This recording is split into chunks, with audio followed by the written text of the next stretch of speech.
mana yang mau diambil, pembiakan atau penggemukan.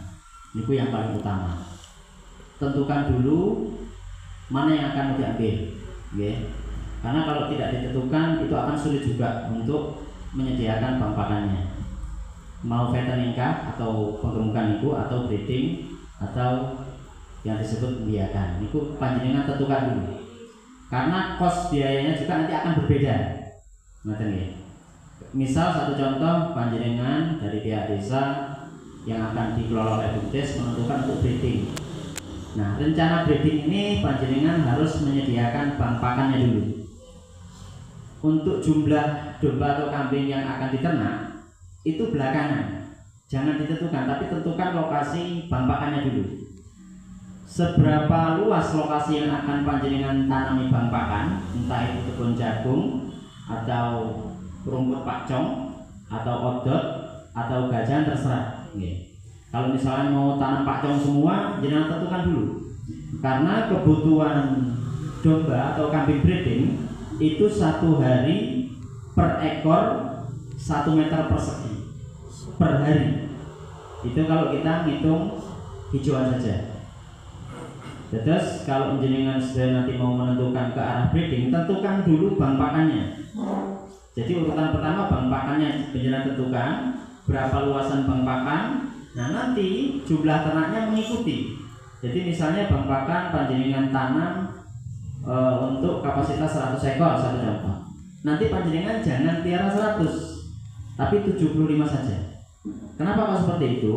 Karena ketika nanti jenengan piara 75 ekor indukan, dalam tempo 8 bulan itu sudah tidak 75 lagi, tapi bisa 100. Akhirnya akan cukup bank pakan yang sudah panjenengan tanam.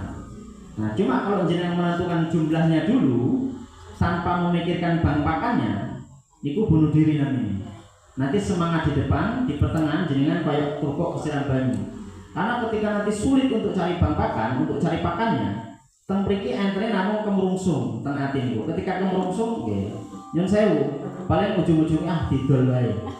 Itu yang banyak terjadi. Ngoten nggih.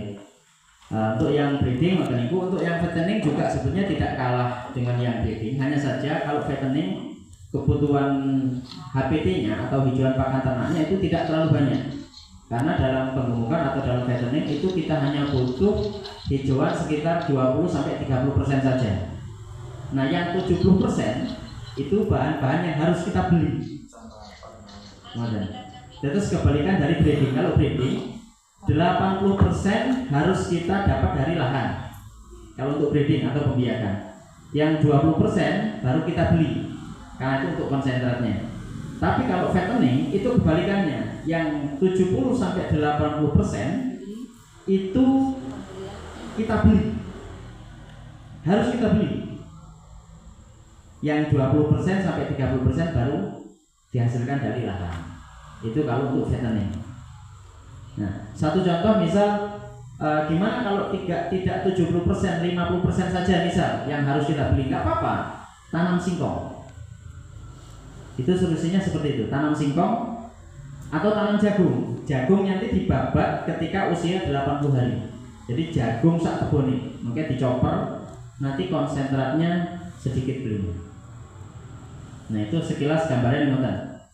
Kenapa kok harus beli? Nah, karena sekarang yang sudah disampaikan Pak Ibu tadi di depan, ada proyek kita, HPDKI dapat proyek per bulan itu butuh 200 ekor Bapak Ibu sekalian. Tapi syaratnya harus pakan kering. Apa yang dimaksud dengan pakan kering? Pakan yang kita olah yang tidak melalui combor. Jadi tidak boleh combor. Gimana misal dipakai suket tok? Ya nggak apa-apa. Cuma untuk mendapat body skor 3 ke atas. Body skor niku lek terus paribut napa nggih? BCS. Nah, BCS lemulan orang ini namanya body skor. Nah, kalau dipakani suket tok niku nggih bisa gemuk bisa, tapi jangkanya lama. Nah, kalau model pakan kering di tempat kandang kami, tempat ketok mriko kita menggunakan pakan kering itu cukup 2,5 sampai 3 bulan. Itu sudah bisa kita potong dan bumbunya sudah bagus. Terus mungkin bisa jadi gambaran dan Pak Kades juga di semuanya mau mana yang dibutuhkan breeding atau fattening monggo. Ketika breeding ini wau berarti harus disiapkan dulu lahan hijauannya karena kita butuh 80% atau bahkan 100% nanti kita butuh hijauan untuk breeding. Nah, kalau fattening hijauannya nggak terlalu banyak, hanya cukup 20-30% saja. Yang selainnya itu bahan kita beli. Di mana belinya? Kalau di HPDKI Bapak Ibu semua, kita biasanya barengan. Di HPDKI itu kita semua punya nomor kontak sales bahan baku. Jadi kita belinya ya harga sesuai yang dari sana, harga sesuai pabrik. Jadi tidak ada bahasa bati bukan ada, tidak ada. Jadi itu keuntungan kita di HPDKI. Jadi bahan baku kita dapat harga pabrik. Nanti kita racik sendiri di rumah. Caranya bagaimana? Monggo, kalau Bapak Ibu sekalian ingin tahu, monggo silakan datang ke rumah kami. Nanti belajar bareng-bareng di sana bisa. Karena insya Allah setiap hari kita bikin pakan. Karena di samping kita buat untuk makanan ternak kami sendiri, itu juga kami jual ke rekan-rekan peternak yang tidak bisa buat pakan di rumah. Dalam artian mungkin pegawai negeri yang pagi berangkat ke kantor tidak sempat bikin pakan. Itu biasanya beli di kami seperti itu. Nah terkait breeding atau fattening monggo ditentukan saja. Nah, karena di ternak itu mungkin bapak-bapak saya yang sepuh-sepuh sampun paham karena ada 3 fase yang harus kita lalui.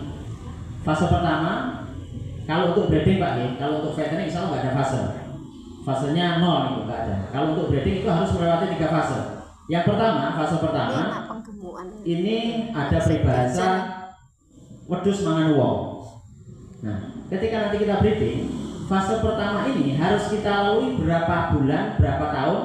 Itu yang menentukan bukan kambingnya, tapi si pemelihara. Oke. Terus bahasa wedhus mangan wong ini harus berapa bulan, berapa tahun. Niki yang nyetel panjenengan sedaya. Nah, terus fase yang kedua, wedhus mangan wedhus. Ini juga sama. Berapa bulan, berapa tahun. Niki panjenengan yang akan tentukan. Kalau pingin fasenya pendek, berarti jenengan harus beli indukan bunting. Nanti fasenya cukup 8 bulan. Di usia 8 bulan dari 0 sampai 8 bulan itu panjenengan sudah bisa jual sapian. Itu fase yang kedua. Fase yang ketiga, niku wong mangan wedhus. Nah, fase ketiga inilah yang kita tunggu-tunggu. Nah, terus 3 fase ini atau 3 periode ini jenengan yang akan menentukan sendiri berapa bulan, berapa tahun, hanya jenengan yang bisa ngatur. Terus utamanya harus jenengan siapkan bank pakannya dulu. Bank pakan jenengan siapkan untuk breeding atau untuk fattening, panjenengan tentukan. Setelah menentukan arah baru jalan. Terus jangan buat kandang isi pakan gak dipikirnya. Yang benar itu pakan, kandang baru isi. Nah, itu pun nanti ketika kandang jadi jangan langsung datang isi, tapi pakannya dibuat dulu. 1 bulan sebelum kambing datang pakan harus sudah jadi. Kersane mendo sing dugi niku wau boten sakit karena adaptasi pakan juga agak gampang. Betul Pak Ibu. Nah, itu terus kemudian misal nanti dari Desa Bandengan menentukan arah ke fattening, monggo. Kita dari Himpunan Peternak Domba Kambing Indonesia terbuka untuk semuanya.